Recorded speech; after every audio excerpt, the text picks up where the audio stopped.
A Spell for Puppy by Enid Blyton. This short story from Enid Blyton is one of my favorites because I love miracles, fairies, and pixies.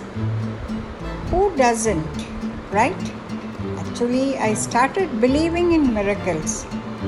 Let's go to the fantasy world of Enid Blyton, the beloved author of children, or rather, I should say, the beloved author of one and all.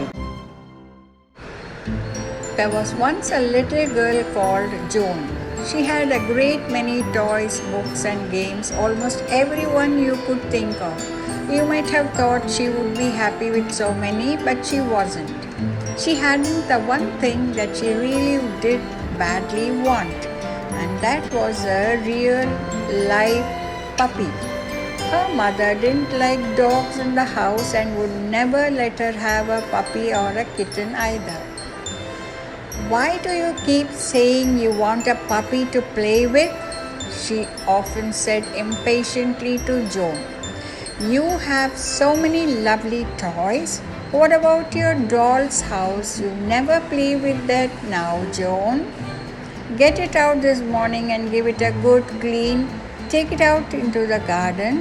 It is nice and warm there, and it doesn't matter if you make a mess on the grass." Joan didn't want to play with her doll's house. She was not a little girl who was very fond of dolls. She liked running and jumping. She loved animals and birds. She wished she had been a boy, but she was obedient. So she fetched her doll's house and took it out into the garden. She went down to the hedge at the bottom, where it was sheltered from the wind, for she did not want all the little carpets and curtains to blow away. She took everything out and cleaned the house well with a wet cloth. She rubbed up the windows and shook all the carpets. She polished the furniture and put it back again. It was really a dear little house. There was a nice kitchen downstairs with a sink and a fine drawing room and a small dining room. Upstairs there was a little bathroom with a bath and a basin. 3 bedrooms opened out of one another, all prepared differently, each with their little carpet on the floor. "It's a pity I don't like this sort of toy as most like girls do," thought Joan as she arranged all the furniture. "I wish I did, but people like different things, I suppose, and I do love animals, and I do wish I had one of my very own." Just then, the doorbell rang and Joan went off to wash her hands and brush her hair. She stood the little house under the hedge out of the sun. She meant to go back after dinner and finish cleaning it outside. The front knocker wanted a polish and the chimney wanted washing. But after dinner, Mummy said she was going to take Joan out to tea, and the little girl was so pleased that she forgot all about the doll's house out in the garden. She went off with her mother to catch the bus, and the little house was left under the hedge. When Joan came back, it was late and she was sent to bed at once. She snuggled under the blankets and then she suddenly remembered the doll's house. "Oh dear," she said, sitting up in bed. "Whatever would Mummy say if she knew I had left my beautiful doll's house out of the doors? I must really go and get it." She slipped on her dressing gown and went down the stairs. She went out of the garden door and ran down the path. There was a bright moon and she could see everything quite clearly. She went to the hedge and then she stopped still in the greatest surprise. What do you think? There were lights in her little doll's house and people were walking about in the rooms and the front door was wide open.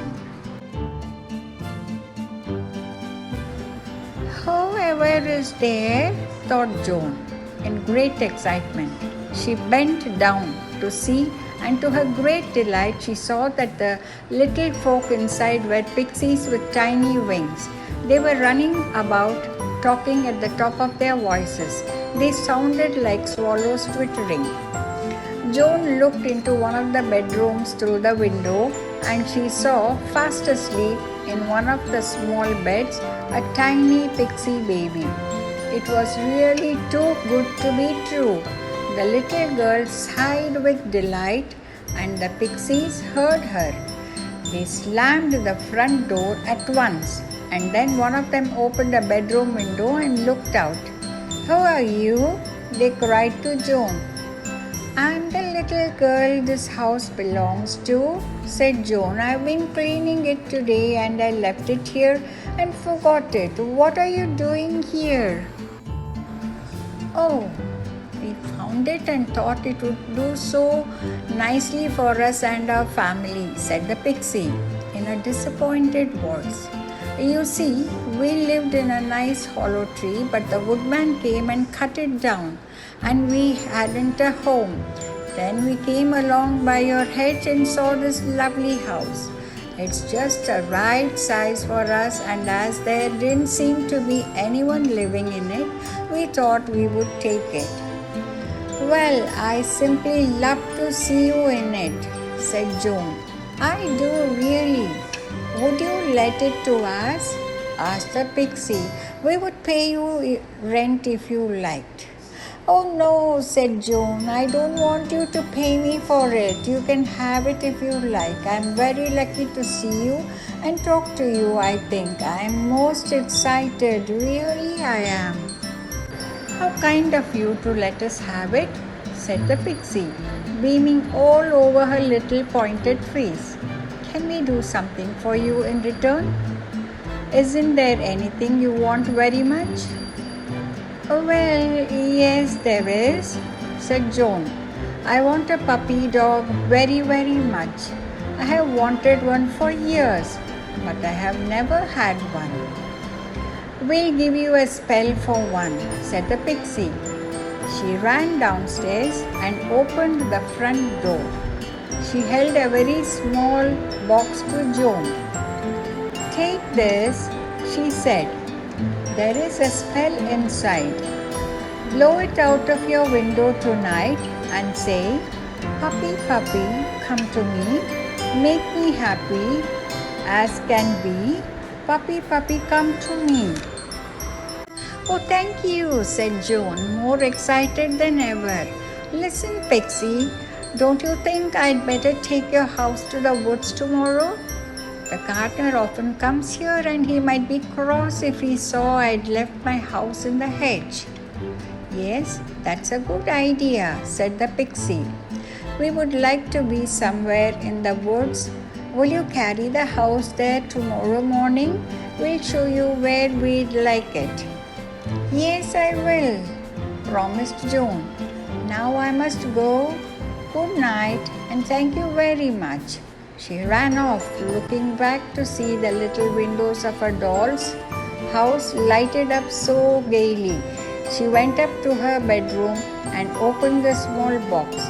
She took out the spell, which was like a tiny bit of thistle down, and blew it out of the window.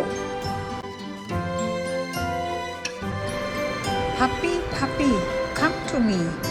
Make me happy as can be. Puppy, puppy, come to me," she whispered.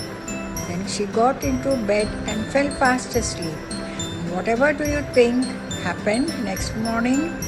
Why, her Uncle Joe came to stay, and with him he brought a small fat brown puppy in a basket, a present for Joan. "Here you are," he said to the delighted little girl. "I know you have always wanted a pup, and you shall have one. His name is Sandy. Treat him well, and he'll be a good friend to you." Joan was full of joy. She loved the puppy, and it licked her nose and hands, pleased to have such a nice little mistress. She raced down the bottom of the garden with a puppy at her heels. The doll's house was still there, and outside stood all the pixies waiting for her to come. "I've got my puppy, I've got my puppy," she said joyfully. "The spell worked. Now I'll carry your house to the woods." She picked it up and carried it off, the pixies half flying, half running in front to show her the way. She put it down in a little glade by the side of a small stream and said goodbye once more. Then she and Sandy raced home again, a very happy pair. And if you should happen to come across a doll's house in the woods, don't touch it, will you? It will be one of the belongings to the pixies. They still live there, you see. Coming to the concluding part, I think I would like to tell you the world of fantasy enchants all. Let me give you an opportunity to exhibit your talent. Just post a short story of 10 lines. Let it be of your own imaginations, using the witches, wizards, elves and pixies and fairies. And I'll give you the credit by mentioning your name and your class and school's name. Isn't that a great news?